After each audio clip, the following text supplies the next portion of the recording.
Bien tarde a altas horas de la noche, cuando todo el mundo se encuentra durmiendo, nuestra protagonista, la mangaka Nana Futami, se encuentra trabajando muy duro para finalizar a tiempo el guión gráfico de su nueva obra, contando con la colaboración de su ayudante Mizuki Hasama a la hora de dibujar los fondos. Así que una vez finalizado el guión gráfico, la mangaka alza un puño como señal de triunfo por haber terminado su trabajo. Pero antes de enviar los dibujos por mail, la prota enseguida descubre que ya es muy tarde para molestar a su hermosa editora Kaede Sato. Ante la pregunta de su ayudante, nuestra protagonista expone su personalidad inmadura y neurótica cuando se imagina a su editora saliendo con un tipo, pero solo como una excusa para no cumplir con su trabajo, a diferencia de Hasama, que demuestra ser una chica más responsable y realista que su sensei. Después de que Futami finalice con su berrinche de adolescente quejosa, su ayudante le pide que por favor deje de perder el tiempo y envíe los dibujos de una buena vez, mientras la prota recuerda con tristeza todo lo que debe a su editora Sato por ser la única persona que confió en ella. Pero enseguida la mangaka inmadura vuelve a dejarse dominar por su alocada cabecita, al imaginarse a su editora pasándola muy bien con su amante ahora mismo, al mismo tiempo que Hasama le termina enviando el dibujo del fondo que ella acaba de diseñar. Volviendo al tema de la entrega, la ayudante le recomienda a su sensei que se apresure a escanear los dibujos. Así los envían a la editora antes de que sea más tarde, además de pedirle que deje de darle tantas vueltas al asunto como lo hacen las protagonistas de una comedia romántica genérica. Al no tener más opción, la mangaka neurótica empieza a redactar el mail con los bocetos del guión gráfico para su querida Sato, pero al ver que su sensei se está tardando demasiado, Hasama le da un pequeño sustito pidiéndole que deje de perder el tiempo con la inteligencia artificial de Google. El asunto es que Futami quiere redactar el mail de la mejor manera posible para no tener que incomodar tanto a su editora por molestarla a esas horas de la noche, pero su ayudante le comenta que la mujer ya debe estar muy acostumbrada a leer correos electrónicos a cualquier hora del día. Viendo que su sensei no deja de hacer berrinches de adolescente que no quiere hablarle a su crush, Hasama elige cortar por lo sano cuando termina enviando los bocetos vía fax, a pesar de las protestas de la prota, que no quiere ganarse el odio de su querida editora. De todos modos, la ayudante se acerca a la mangaka inmadura para recordarle que todavía deben trabajar en completar el manuscrito de la historia, aprovechando que la eficiente chica responsable ya tiene finalizada la gran mayoría de los dibujos de los fondos. Sin embargo, al ver que Sato se está tardando en responder, nuestra protagonista empieza a imaginar que la mujer ahora mismo debe estar viviendo una apasionada historia de amor con su amante, todo para que la alocada chica cumpla el capricho de hacer realidad sus fantasías románticas. Pero justo cuando Hasame trata a su sensei de degenerada que le gusta imaginar escenas cochinas, de repente la prota se sobresalta al recibir un llamado de la dichosa editora desde su propio celular personal, haciendo que ella se la imagine acompañada de su amante en la cama. Igualmente, la ayudante se termina encargando de atender el llamado, haciendo que Futami lance un grito de loca antes de charlar por teléfono con Sato, una waifu rubia que tiene mucha clase y que además ya está muy habituada al comportamiento inmaduro de su dibujante. Así que después de recibir con una sonrisa las felicitaciones de su editora, la mangaka neurótica se apresura a tomar un papel para anotar los cambios sugeridos por la waifu, hasta que ambas finalizan la llamada después de acordar la próxima fecha de entrega. De inmediato, Hasame se acerca a su sensei para verla llorar como una chiquilla, por el simple hecho de haber recibido las felicitaciones de su editora, además de mostrarse arrepentida por haberse imaginado que ella estaba haciendo cochinadas con un tipo. Más adelante, en la oficina de la editorial Clover, Sato se encuentra en su escritorio observando con atención el dibujo coloreado hecho por su dibujante inmadura, lo cual hace que ella empiece a dudar de si debe llamar para felicitarla, aún sabiendo que ambas van a reunirse dentro de 4 horas. Pero a pesar de toda esa faceta de mujer con clase seria y responsable, resulta que la waifu también tiene una personalidad medio indecisa con la que no puede ponerse de acuerdo de si llamar o enviarle un mensaje a la prota, ganándose que su colega Cuatro Ojos Toda se burle de ella por holgazanear en el trabajo. Entonces, el tipo aprovecha a revisar el dibujo coloreado hecho por la mangaka neurótica para comentar que el resultado deja mucho que desear. apreciar desde su punto de vista. Mientras la rubia se lo quita de encima, recordándole que ella es la única que debe opinar sobre el trabajo de su dibujante. Una vez que la waifu logra quitarse al pesado de toda de encima, ella enseguida se reúne con su colega pelirroja Shiori Asakura, otra a la que le cae muy mal el cuatro ojos, pero que también la felicita por trabajar con una mangaka tan talentosa como Futami, haciendo que la rubia le agradezca sus elogios con un caramelo. Más tarde, nuestra protagonista termina llegando al edificio de la editorial para mantener la reunión con su editora, pero al ver la enorme fachada del edificio, la inmadura empieza a gritar como loca tras haberse esperado encontrar un sitio muy diferente. Mientras tanto, Asakura logra que su colega la deje acompañarla en la reunión con la mangaka, después de advertirle que ella suele ser muy tímida con las personas. Justo cuando la rubia recibe un llamado de la susodicha, que está llorando solamente porque no tiene idea por dónde debería ingresar. Al no tener más opción, Sato y su colega salen del edificio para encontrar a la mangaka neurótica deprimida en medio de la calle, comportándose como una adolescente tímida en lugar de hacerlo como una persona madura de 25 años. De inmediato, nuestra protagonista queda congelada de la sorpresa al toparse con Asakura, quien enseguida la saluda con mucho entusiasmo, haciendo que la tímida muchacha se termine escondiendo detrás de su editora, quien a su vez le avisa que no hay nada de qué preocuparse. Una vez finalizadas las presentaciones en la sala de reuniones, la waifu se aleja del sitio para salir a buscar unos papeles importantes que olvidó recoger de su escritorio, a la vez que Asakura aprovecha a elogiar a la prota por su buen trabajo con su anterior obra. Pero al ver que Futami se alegra mucho porque alguien elogió su obra por primera vez, la pelirroja asume que su colega editora también debe opinar lo mismo, a pesar de que nunca lo exprese con su naturaleza reservada e inmadura. Así la mangaka descubre que tiene algo en común con la rubia. Y hablando de Roma, la susodicha justo aparece para ver a su dibujante llorando porque ella nunca le dedica ningún elogio a su trabajo, mientras la editora las deja muy sorprendidas cuando ella remarca que siempre tiene deseos de elogiar a la prota, hasta que luego se olvida de hacerlo. Sumado a eso, la mujer con clase se sonroja cuando admite que le da mucha penita hablar bien de otras personas, haciendo que la mangaka neurótica se enfade porque alguien quiere copiarle la personalidad. Pero eso no impide que la waifu rubia se siente como si nada a seguir hablando de trabajo para cambiar de tema. Esa misma noche, nuestra protagonista se encuentra en su estudio bastante nerviosa porque su editora todavía no le dio una devolución de sus últimos bocetos, mientras su ayudante Hasama le pide que por favor deje de preocuparse tanto y regrese al trabajo. En eso, la mangaka inmadura menciona el hecho de que Sato también trabaja con otros artistas, asumiendo que ella la tiene como la última en su lista de prioridades, además de negarse a hacerle un llamado al recordar que fue bastante impuntual con su última entrega. Pero al ver que su sensei sigue perdiendo el tiempo en vez de regresar al trabajo, Hasame decide hacerle un llamado ella misma a la waifu editora para que la prota se desayune la noticia de que su ayudante tiene el número de teléfono de la rubia desde aquel día que la mensa cayó enferma. A pesar de que la chica le hizo el favor de aplazar la fecha de entrega, Futami igual se siente traicionada, como si sus dos mejores amigas la estuvieran engañando en secreto, lo cual la lleva a pedirle desesperadamente a la chica que por favor no le haga ningún llamado a la editora. No obstante, tomando el consejo de Hasame de hacer el llamado por su propia cuenta, la mangaka neurótica se arma de valor para comunicarse de una buena vez con su querida Sato, la cual casualmente le termina dando una sorpresa cuando aparece tocando el timbre de la puerta. Pero antes de que la rubia entre a sus aposentos, nuestra protagonista se apresura a tomar sus cosas con tal de hablar de trabajo fuera del estudio, después de decirle a su ayudante que ella nunca trae sus amantes a la casa, mientras Hasame le pregunta si entonces ella no cuenta en esa regla. En vez de trabajar como una adulta responsable, nuestra mangaka Futami prefiere perder el tiempo leyendo un fanart publicado en internet que tiene muchos likes, justo cuando llega su ayudante Hasama a comenzar otro día de trabajo, a pesar de que la dibujante vaga prefiere seguir holgazaneando. Entonces la ayudante se acerca a su sensei para descubrir que ella estaba leyendo uno de sus propios fanarts que se hicieron tan virales. Pero a pesar de que la prota tiene miedo de que alguna famosa poderosa editorial quiera robarse a su talentosa ayudante, la chica le asegura que no hay nada de qué preocuparse. De todos modos, Hazama termina aclarando como si nada que ya ha mantenido contactos con una editorial, haciendo que la mangaka neurótica grite como loca por la sorpresa, mientras la chica le aconseja que mejor empiecen a trabajar ya que todavía tienen una larga lista de tareas pendientes. Después de algunas horas de trabajo, en un momento Futami comienza a estirarse con tal de descontracturar un poco su cuerpo, a la vez que su ayudante le termina sirviendo una tacita de café bien caliente que la mensa se lleva a la boca sin ningún cuidado para quemarse la lengua por apresurada. Enseguida, Hazama descubre que su sensei aprovecha los pocos ratos libres de trabajo para seguir mejorando la ilustración que saldrá en la portada del primer tomo de su manga, a pesar de que todavía tienen mucho trabajo pendiente que hacer con la fecha límite de entrega a la vuelta de la esquina. A pesar de que la mangaka inmadura prefiere celebrar por el enorme esfuerzo que hicieron para llegar hasta el primer tomo de su manga, su ayudante igual le recuerda que todo será en vano si continúa perdiendo el tiempo en vez de seguir trabajando. Pero de la nada a Futami se le ocurre echarse la culpa de que su talentosa ayudante todavía no haya publicado un manga propio, por tener que verse obligada a lidiar con sus meteduras de pata, mientras Hazama le asegura que el problema en realidad surge de sus propias inseguridades. El asunto es que la chica un día visitó las oficinas de una importante editorial de revistas para tener una reunión con una editora pelicorta que estaba interesada en convertirla en mangaka, después de haber visto su buen trabajo con los fanarts virales protagonizados por chicas colegialas. Sin perder el tiempo, la editora le ofreció la oportunidad de comenzar a publicar de manera semanal un manga basado en los personajes de sus fanarts, sin la necesidad de realizar un capítulo de prueba, al saber que la chica ya contaba con una importante base de seguidores en las redes. No obstante, ante esa grandiosa oportunidad, la mente de Hazama comenzó a ponerse totalmente en blanco, ya que a pesar de que el hecho de convertirse en mangaka era el sueño de su infancia, ella todavía no se sentía preparada para afrontar semejante responsabilidad. Aunque la editora le aclaró que podría tomarse unos días para darle una respuesta, por ver que ella estaba muy nerviosa, la chica igualmente decidió marcharse, negándose a aceptar la propuesta después de darse cuenta por las malas que la realidad nunca es como uno se la imagina. Pero afortunadamente, Hazama ahora tiene la suerte de estar muy conforme trabajando como la ayudante de una respetada mangaka, a pesar de que muchas veces ella la termina estresando con sus tonterías de chica inmadura. Después de escuchar esa story time, nuestra protagonista comenta que no le hubiera venido mal intentarlo de todos modos, sabiendo que los dibujos de la chica son muy buenos, mientras Hazama le explica que ella no se cree capaz de crear una historia con capítulos sucesivos. De todos modos, la ayudante aclara que el hecho de subir a internet sus lindos dibujos esperando que reciban likes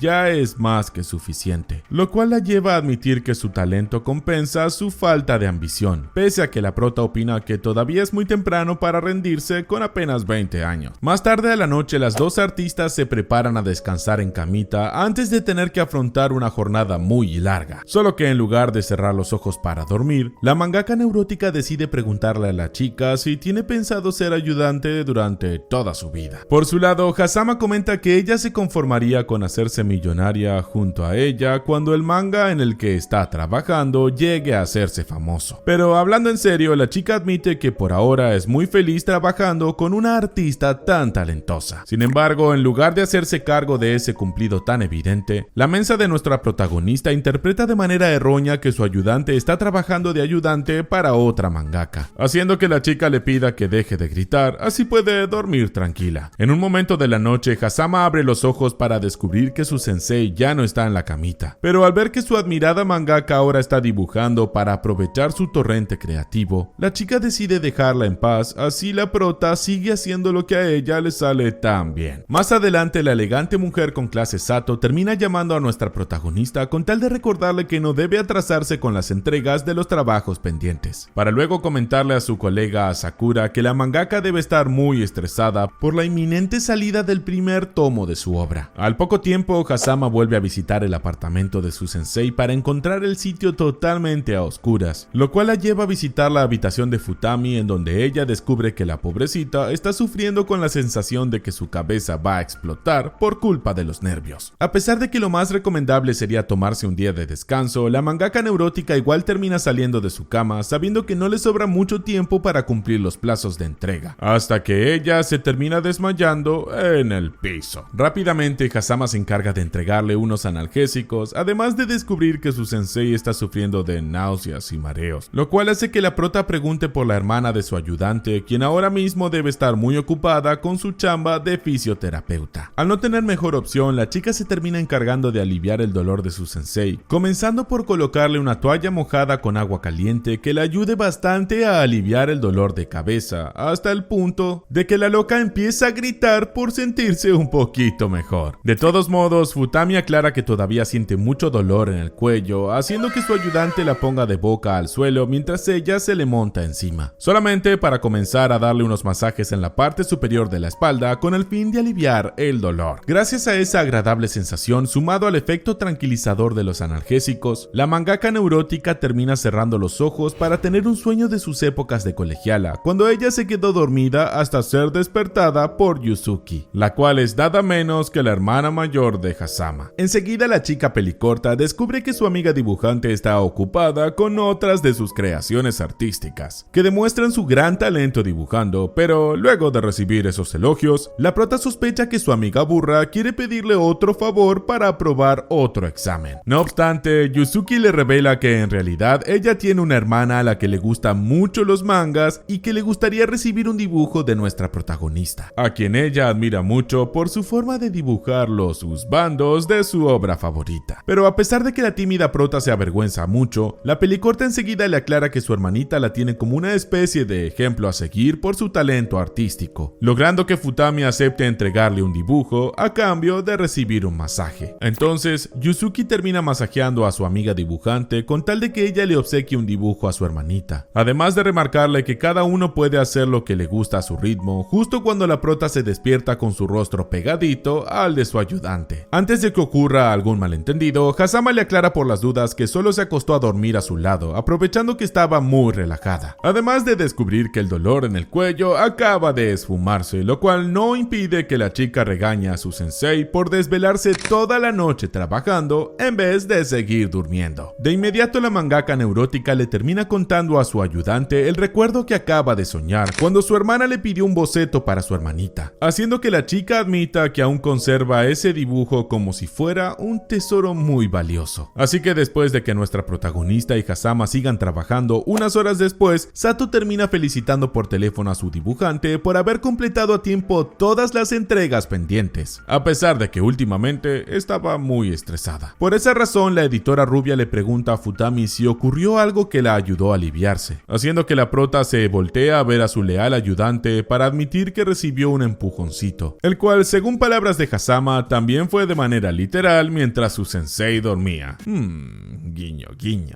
Durante otro día de trabajo en el estudio de nuestras dos artistas, en un momento suena el timbre de la puerta con el pedido del almuerzo que las chicas hicieron por Rappi, por lo que Futami se termina encargando de salir a recibir la comida para acabar sonrojada delante de la guapa repartidora. Mientras disfrutan del almuerzo, Hazama ve que su sensei aún está triste porque otra vez no pudo pedirle el WhatsApp a la chica repartidora, pero ellas enseguida vuelven al trabajo para que la ayudante felicite a la prota por lo bonito que quedó el coloreado de la portada que saldrá en el primer tomo de su manga. Sin embargo, como todavía les queda mucho trabajo por hacer, la mangaka neurótica empieza a deprimirse, creyendo que no va a llegar a finalizar todo a tiempo, hasta que Hazama sugiere contratar a otra ayudante, lo cual hace que la tímida Futami se queje porque ahora deberá socializar con una nueva persona. Por esa razón, más tarde a la noche las dos artistas se reúnen en un restaurante con la editora Sato con tal de transmitir su idea de contratar a una nueva ayudante, mientras la rubia con clase acepta buscarle a alguien para que ponga a prueba, además de preguntarle a la prota si recuerda sus experiencias como ayudante. Ya que hablan del tema, la editora decide preguntarle cómo fue que conoció a Hazama, haciendo que la mangaka inmadura admita que ella en realidad es la hermana menor de su mejor amiga, pero dramatizando de manera exagerada como si el hecho fuera algo vergonzoso. Entonces, Sato se levanta de su asiento prometiendo presentarle a nuestra protagonista a una dibujante que podría ser su nueva ayudante, pero con la advertencia de que se trata de una persona muy introvertida que solo se comunica a través de redes sociales, algo que resulta muy familiar para las dos artistas. Una vez de regreso al estudio, Futami y su ayudante se dedican a stalkear las redes sociales de la tal Nekonote, para que la prota opine que ella parece ser muy inmadura, mira quién habla, pero igualmente nuestra mangaka le termina pidiendo algunos bocetos con tal de ponerla a prueba. Después de finalizar con el pedido, nuestra protagonista decide asignarle a Hazama alguna de las tareas que deberá realizar ese día, justo cuando termina llegando el mensaje de respuesta de Nekonote asegurando que tendrá los bocetos terminados en muy poco tiempo. Con el paso de las horas, la joven ayudante comenta que ya le gustaría comprobar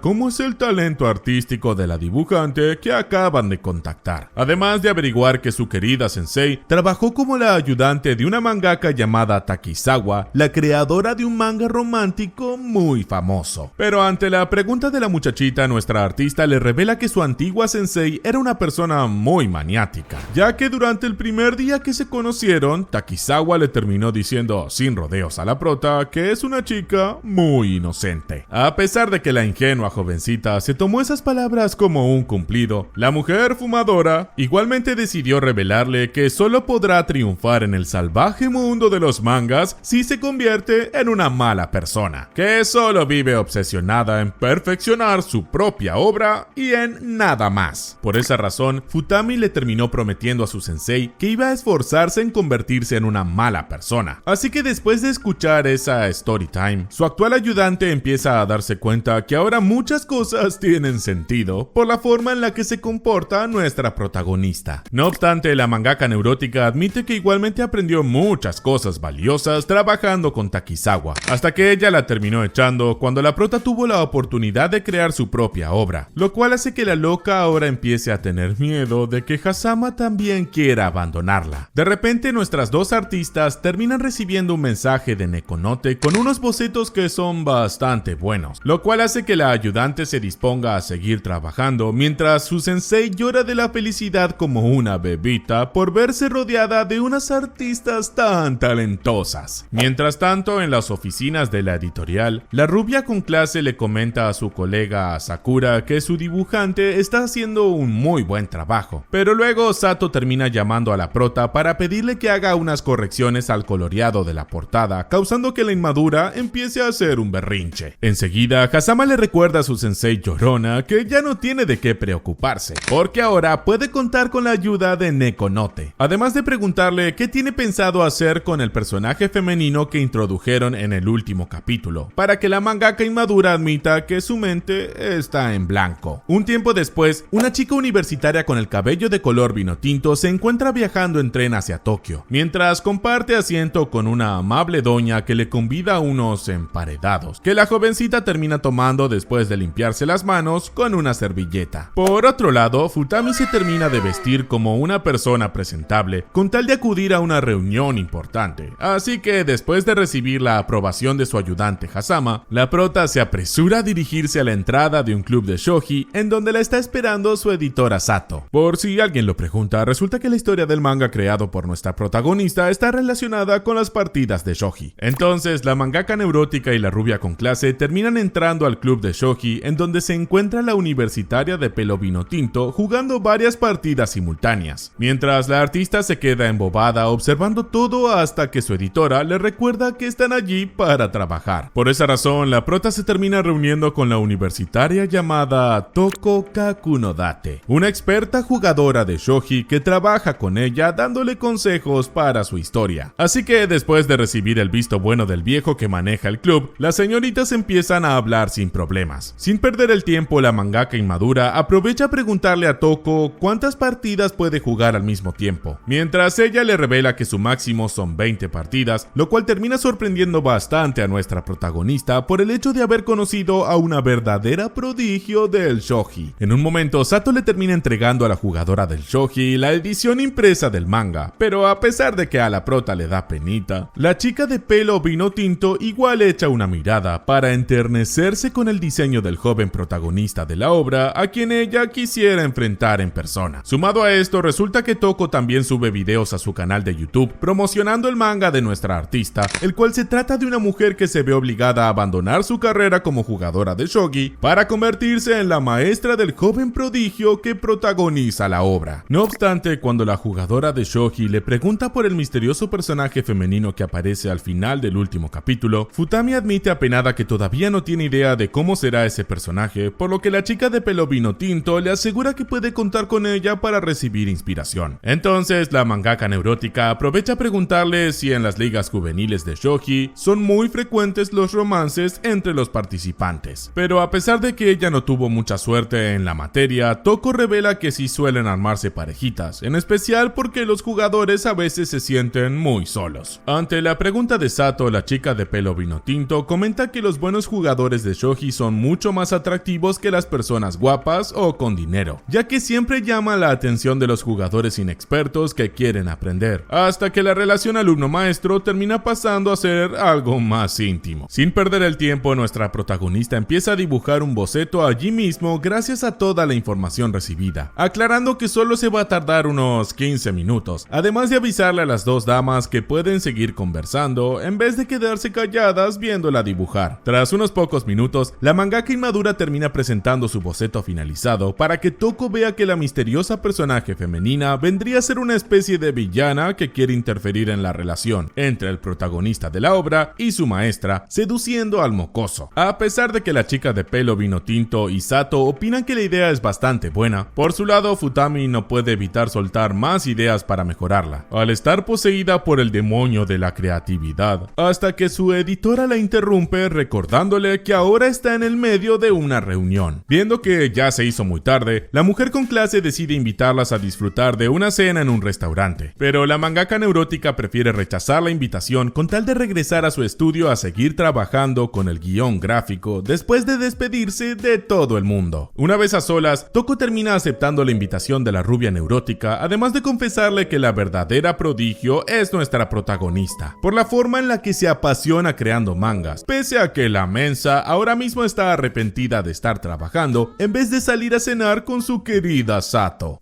Con tal de darle ánimos a su sensei inmadura, Kazama se viste de porrista para que Futami se motive a finalizar su futura entrega a tiempo. Pero para variar las cosas, resulta que nuestra protagonista no tiene ganas de trabajar, porque ella parece estar muy deprimida. Entonces la ayudante llama a la editora Sato para descubrir que la mangaka neurótica está algo estresada porque se acerca la fecha de salida de su primer tomo, por lo que la rubia elegante llama personalmente a su artista para recordarle que debe entregarle el dibujo corregido de la portada en pocos días. Ante esas palabras, la prota empieza a sentirse culpable por su bajo nivel de puntualidad, para que Kazama empiece a comprender cuál es el plan de la editora, mientras Sato termina halagando a su artista, a pesar de que ella no es de soltar muchos elogios, haciendo que la loca de Futami se motive a seguir dibujando. A los pocos días, la mangaka inmadura visita las oficinas de la editorial para que la mujer elegante le enseñe los primeros tomos impresos de su obra, que además cuentan con un comentario de su antigua sensei Takizawa, a la vez que la prota comenta que todo esto parece demasiado bello como para ser cierto. Sin perder el tiempo, Sato le pide a su artista que comience a firmar las primeras páginas del tomo, además de sentarse a su lado, con tal de ayudarla a colocar un papel en blanco sobre la firma, así el resto de las hojas no se manchan de tinta. Mientras empieza a escribir las firmas, Futami comenta que aún resulta increíble que hace apenas 4 años ella le entregó el primer guión gráfico de su obra, ya que hasta ese entonces la pobre debía trabajar con el Cuatro Ojos Toda como su editor, soportando que el odioso tipo siempre rechace sus ideas. Por culpa de todo el estrés, la prota acababa convertida en un bichito gelatinoso cuando trabajaba con su sensei Takizawa, hasta que un afortunado día ella terminó conociendo a cierta rubia elegante que se convertiría en su nueva editora, después que Toda acepte convertirse en el editor de cierto manga con cazadores de demonios. Aunque durante su primera reunión la mangaka neurótica seguía convertida en bichito gelatinoso por culpa de los nervios, ella empezó a recobrar su forma humana cuando vio que Sato estaba interesada en publicar su obra basada en las partidas de shogi, con tal de demostrarle al Cuatro Ojos que se equivocó en subestimarla. Por esa razón, mientras siguen firmando los tomos de la obra, prota, la rubia elegante le termina pidiendo a su talentosa artista que asuma de una buena vez que todo esto está sucediendo de verdad, ya que tantos años de esfuerzo al fin van a verse reflejados cuando su manga empiece a venderse. Al poco tiempo, Sato se encarga de presentarle a nuestra protagonista a la alegre Peliazul Ikenami, la agente de ventas encargada de distribuir los tomos del manga en las tiendas para que ella la lleve a una librería, así la prota vuelve a firmar unos tomos, como una forma de asegurarse de que no puedan ser devueltos a la editorial. Así que mientras Ikenami se aleja anunciando que ese día van a vender unos 200 tomos, la rubia elegante le comenta a su artista que la Peliazul es la mejor agente de ventas que posee la editorial, a pesar de que ella apenas lleva 2 años en su trabajo. Una vez en la librería, Futami termina conociendo a la encargada del sitio, que se llama Tsukamoto, para ver que su propia obra se está vendiendo al lado de otros mangas como el de las 100 novias o el del alquiler de novias, lo cual hace que ella le admita a Sato que recién ahora se está dando cuenta de que todo esto no es un sueño. Pero al momento de realizar las firmas, la mangaka inmadura muestra sus dudas, temiendo que nadie quiera comprar el tomo, mientras Tsukamoto le pide que no se preocupe porque el chico guapo de la portada seguro llamará la atención de muchas clientes, tal como le sucede a ella misma, que resulta ser una fangirl de la obra. Gracias a esas palabras de apoyo, nuestra protagonista empieza a firmar las portadas de sus tomos hasta alcanzar los primeros 20. Pero a pesar de que la mensa cometió un error tipográfico en una de sus firmas, la vendedora de libros le pide que no se preocupe porque ella misma va a comprarse ese manga. Luego de que Ikenami confirme que la vendedora de libros es una de sus mayores fangirls, Tsukamoto aprovecha a pedirle a la mangaka que por favor le haga una dedicatoria personal, a la vez que Sato sonríe al ver que todo está marchando a la perfección. Así que después de visitar unas cuantas librerías, al final el trío formado por la Peliazul, la rubia y la prota visitan una cafetería para que esta última exprese sus temores de que nadie quiera comprar el manga, ya que hasta ahora ella nunca le prestó atención al hecho de que su manga sea popular o no. Con tal de despejar las dudas de Futami, la agente de ventas las invita a regresar a la librería de Tsukamoto para comprobar cómo marchan las ventas. Así la prota puede ver con sus propios ojos a una adolescente tomando su manga, a pesar de que la madre está cansada de gastar tanto dinero en esas tonterías. Sin perder el tiempo, nuestra protagonista se acerca a la madre y a la hija con tal de pedirles que se tomen una foto juntas, algo totalmente inédito para lo que se espera de una mangaka. Así las tres señoritas pueden salir de la librería con la tranquilidad de que la obra se vende como pan caliente. De repente, la mangaka neurótica se detiene para admitir su error al creer que su trabajo es algo que se hacía sola, pero ya no piensa lo mismo después de ver que las necesita a ellas dos y también a Hasama, a Toko, a las vendedoras de libros como Tsukamoto y, más importante, a las personas que consumen y disfrutan su obra. Luego de decirle a su artista que es muy lenta por tardar en darse cuenta de eso, Sato le remarca que el oficio de mangaka, al igual que cualquier trabajo, no obtiene ningún resultado si uno quiere hacerlo todo solo, mientras Ikenami propone que todas se reúnan a brindar por el éxito del proyecto. Entonces, el equipo completo de waifus que ayudan a la mangaka inmadura se reúne en un bar para celebrar con un brindis, pero a pesar de que la rubia elegante avisa que pueden consumir lo que quieran porque la editorial invita a todo, la prota aclara que ella no quiere beber mucho porque ella es de las que se emborrachan fácil. Sin embargo, cuando Sato menciona como si nada que la obra tendrá una segunda reimpresión, nuestra protagonista hace fondo blanco de un vaso de cerveza para exigirle expiaciones a su editora, la cual le recuerda que hace unos días le hizo un llamado pidiéndole que haga algunas correcciones a su manga. De todos modos, Futami le remarca con bastante razón a la distraída mujer que en ningún momento le mencionó nada sobre una segunda reimpresión, hasta que en un momento la ayudante Hasama trata de calmar las cosas, recordando que están allí para celebrar y no para discutir. A pesar de que todo vuelve a la calma, la mangaka neurótica no puede evitar sentirse un poco triste, creyendo que la rubia estaría más contenta porque la obra se está vendiendo bien, lo cual hace que ella empiece a hablar como una borracha infeliz, dando mucho cringe delante de su joven ayudante. A diferencia de nuestra protagonista, que se muestra muy pesimista, tanto Hasama como la universitaria Toko y la Peliazul Ikenami están convencidas de que la obra se seguirá vendiendo muy bien, dando al pie para que la loca siga pidiendo más alcohol con tal de olvidar olvidarse de sus tristezas. Luego de salir del bar, todas las señoritas notan que la única afectada por el alcohol es cierta mangaka inmadura, así que luego de que Sato le recuerde a su artista que todavía tienen que mantener una reunión privada, el resto de las waifus aprovecha a visitar un karaoke a pesar de que la prota quiere acompañarlas. De inmediato la rubia termina llevando a su artista a un bar elegante, en donde la mensa asume que ella debe llevar a todos sus amantes, pero al final, la prota solo termina descubriendo que su editora parece tener un problema bastante serio con el alcohol. Así que en lugar de terminarse su vaso de margarita, la neurótica pide permiso para volver a su estudio a finalizar su último guión gráfico, justo cuando Sato termina haciendo fondo blanco de su vaso de whisky, mientras Futami le acaricia la espalda preguntándole si le sucede algo. Entonces, la rubia aprovecha a pedirle perdón por no haberle avisado lo de la segunda reimpresión,